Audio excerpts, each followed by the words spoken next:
have a husband. When I talk about him, my husband, well, I prefer calling him Vincent when I'm with my friends. Or sometimes, if I'm talking to my married friends, because I have some married friends, I refer to him as my husband. Incidentally, I met her through a common friend.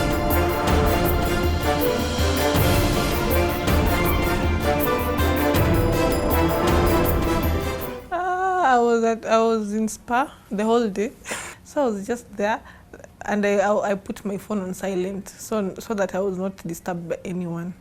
He was going to take control over everything, and I trust him because he's always the best. So I was not worried. On that evening, I was actually at the venue where the wedding would take place. That is in Eastleigh at the barracks. I left there at almost around 11 p.m. in the night. Before even, in fact, even at that time, I had not even shaved my hair. So I shaved my hair around past midnight. Of course, I have a friend of mine who's a barber, and he runs a barber shop in town. So, and with the groomsmen, so we decided us would go at that particular time.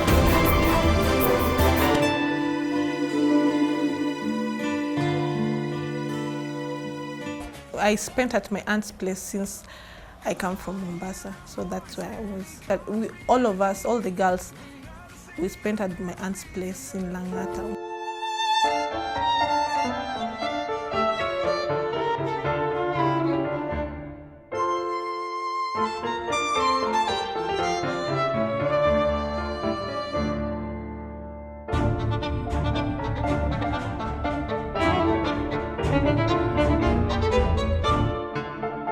Since I was doing everything myself, or rather planning everything myself with a few of my friends who were helping me here and there, my anxiety was in terms of how would the clothes, the dresses fit the ladies?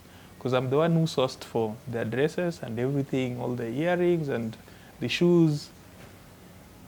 So I was just waiting, how will they look like? My biggest concern was not for her, because of course I knew I had already seen her clothes, her gown, and she had already tested them. So that was the only bit that made me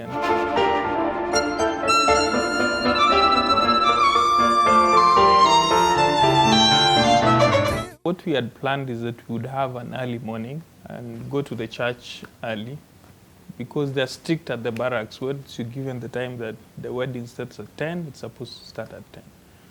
So now the challenge that we had was that now we were going to leave. We got a bit late, and I can't remember how we were losing the time.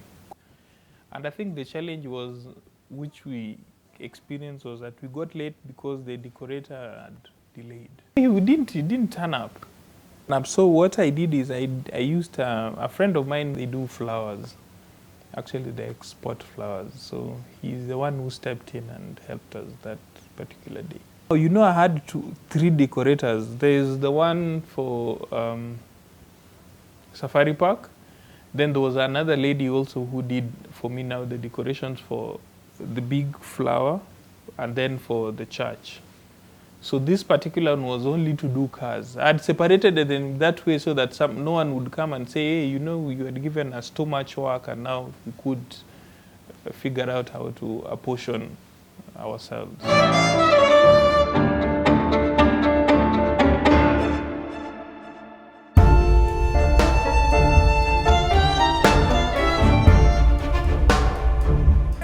We didn't know that there was a limousine coming to pick us.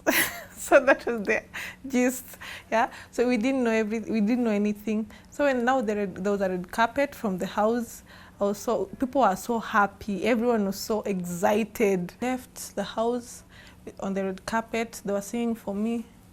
Then there was the limo waiting for me outside. It was lovely.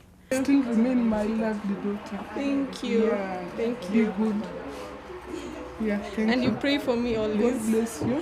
And always remember to be praying every day and reading the Bible. Okay. Yeah. Thank you. Thank you.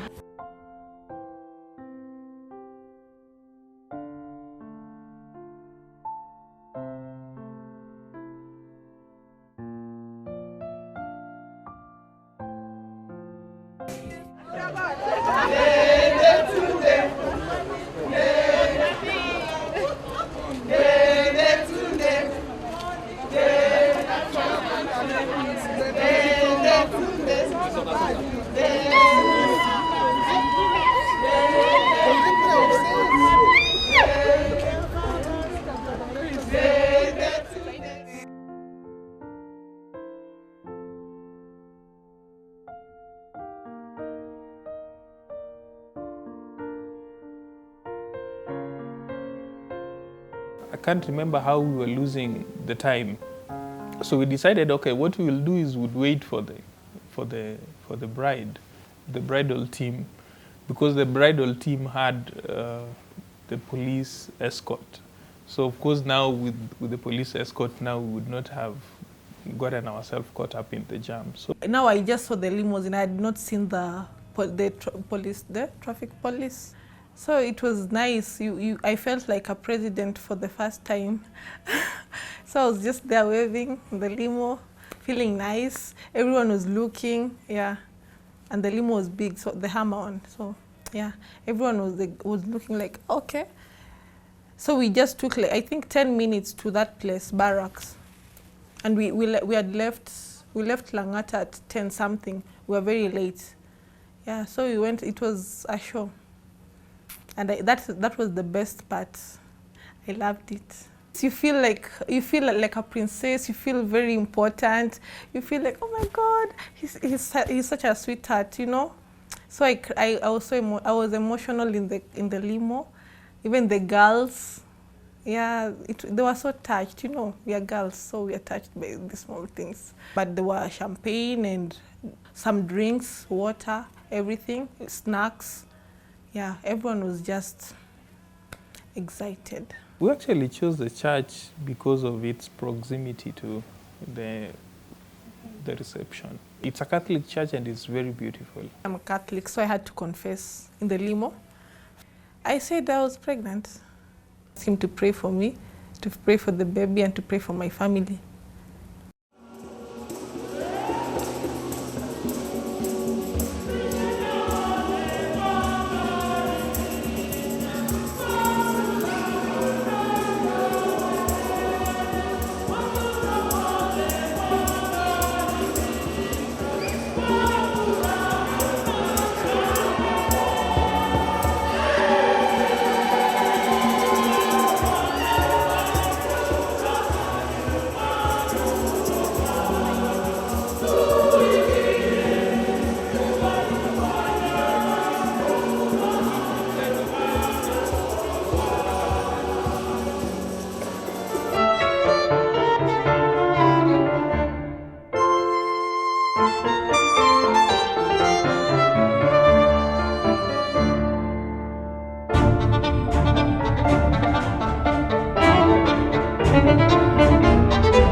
I have both parents, so they're the ones who took me down the aisle.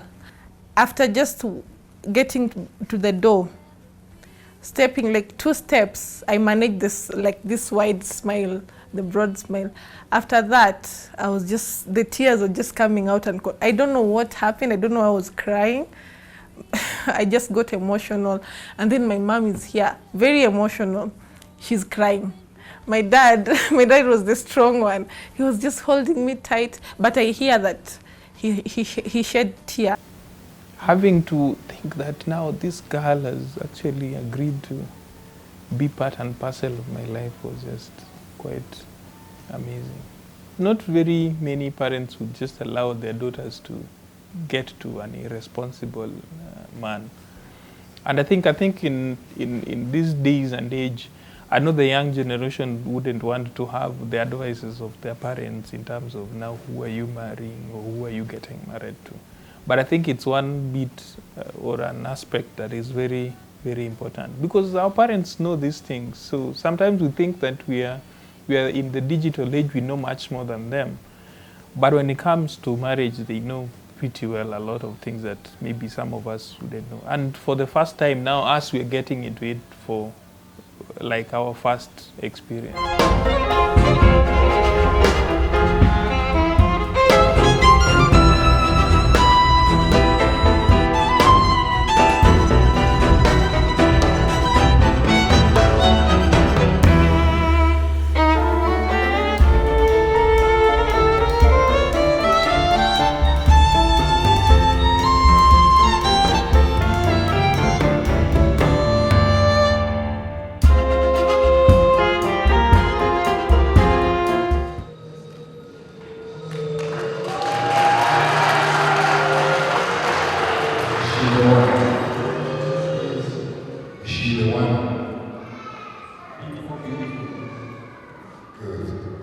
Take you and Francisca Khan to be my wife. I promise to be true to you in good times and in bad times. Be my husband. I promise to be true to you in good times and in bad, in sickness and in health. I will love you and honor you all the days of your life.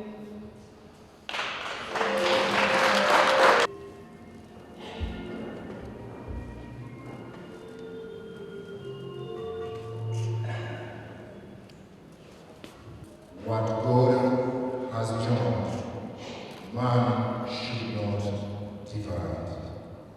Amen. We all respond, Amen. And the Holy Spirit. Amen.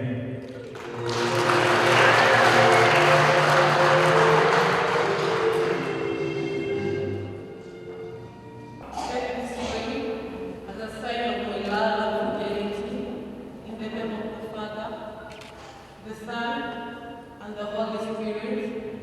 Amen.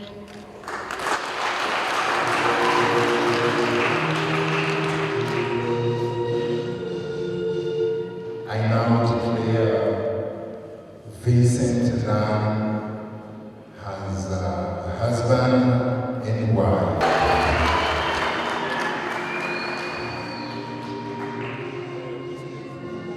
Had a full service, a full Catholic service, yeah, because also like almost all the priests there were my father's friends, so you see they had to make it look good.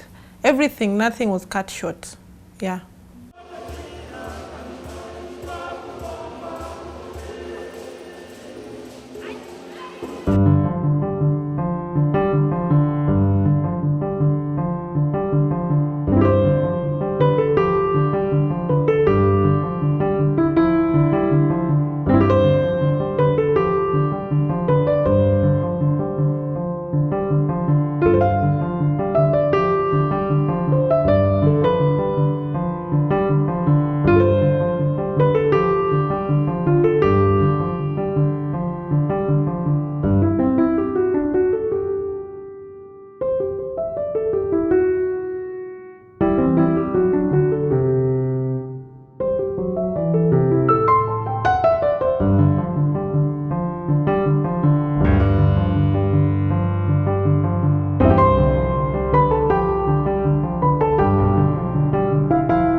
I feel lucky and I feel blessed and honored by the treat that we were given by everyone.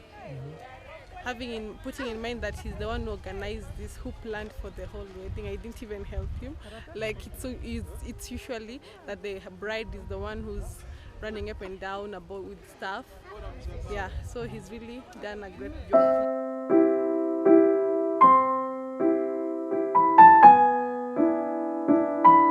But he didn't allow his men to touch No, I me. didn't want. Incidentally, I've attended a wedding, I think maybe 2 or 3 weddings where these minor accidents have occurred before. You know the way the groomsmen carry a lady, I mean the bride like this, and all of a sudden the cloth that they put just comes out and the lady comes down tumbling. Quite humorous, and at the same time, it's very bad.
We are 7 from my mom's side, because my mother has 2 co-wives. So we are actually a big family. But incidentally, if you meet my other brothers and sisters from my stepmothers, we look the same. We are 24, and I'm the last born. You know, it's like we've been taking cues, like my first brother, second, third, fourth, fifth, sixth. Now I'm the 7th. Actually, we have a sister in between. It's my time. So what it meant is that everyone, now all the support that I needed was there for me. Like my family was now, everyone was there for me. It's now my wedding and we had to make it. Yeah. It's the first, yeah, actually, yeah. So for her, she was setting the record. For me now, I was just trying to closing the record. He asked me to be his wife. I said yes. He took me out for a spa the whole day. I went for a spa. He was at work, so I didn't know anything. I prefer going for spas just to relax my mind. So I went to do everything the whole day. So then after that, he took me out for dinner. After there, I just knew it was the normal gesture of being romantic and all that. So after the dinner, there was a cake and a bottle of champagne there. So I was happy.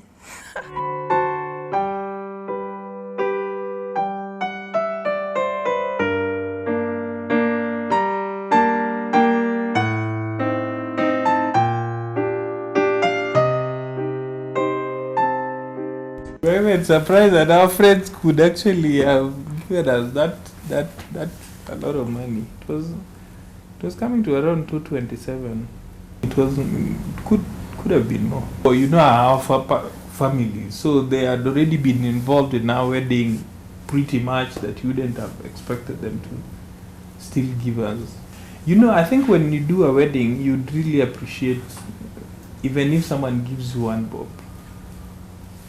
Because the costs that goes into planning and everything, the people who even gave us 50, you know. Some gave us empty envelopes. For me, if I go to your wedding and I don't have anything to give, just come and shake your hands.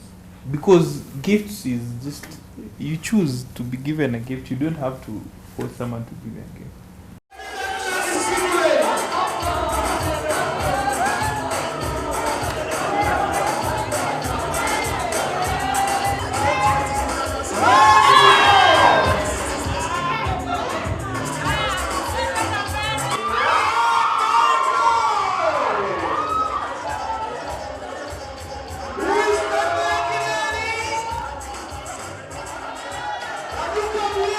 Actually, the first night we were at Safari Park because they give that as part of their package. Then now the rest we would walk around Kenya and see how Kenya looks. Just like Nanyuki. Although we took a long time in our honeymoon, almost a whole month. I went with him to choose the wedding dress. Yeah, because I earlier mentioned that if I would have gone alone or even with my girls to choose, I would not be sure, because I always want also, because he knows, he dresses me and I trust him. So I always want him to see what I put on and to assure me that it's nice. So I went with him. I tried one at Onyx Boutique, yeah. Then she gave me that one and it was nice. We only changed the ribbon at the back, which was red. There was no actually it was a perfect fit for me. There was no adjustments that was done. Here in Kenya you have very many people who are dealing gowns and all those wedding stuff. So in my mind, working with her and fitting her is something that would take me a few minutes. And we decide on what to. You know, since I was doing everything myself, or rather planning everything myself with a few of my friends who are helping me here and there. Yeah, go for spas, and then now with the decisions he used to make, he would send me through WhatsApp or something. My anxiety was in terms of how would my wedding look like? Having a man planning his own wedding. you know, and with all the nitty-gritties that goes in it. I knew, oh, of course I trust him. He's always, yeah. So I knew if everything would be perfect. So I was not even worried about anything. And yeah, so most of the time, maybe if there was some coordination to be done, I would just get lazy and tell him, you talk to my sister. Yeah, so they used to help me. Me, I would just approve or maybe say, no, I don't like this. My wedding, I'd actually planned for it. So I had a bit of time to plan it pretty well. And of course, you know, thoughts would come into your mind. Do I take a bank loan or I don't? Which is the worst thing that you can do for a wedding.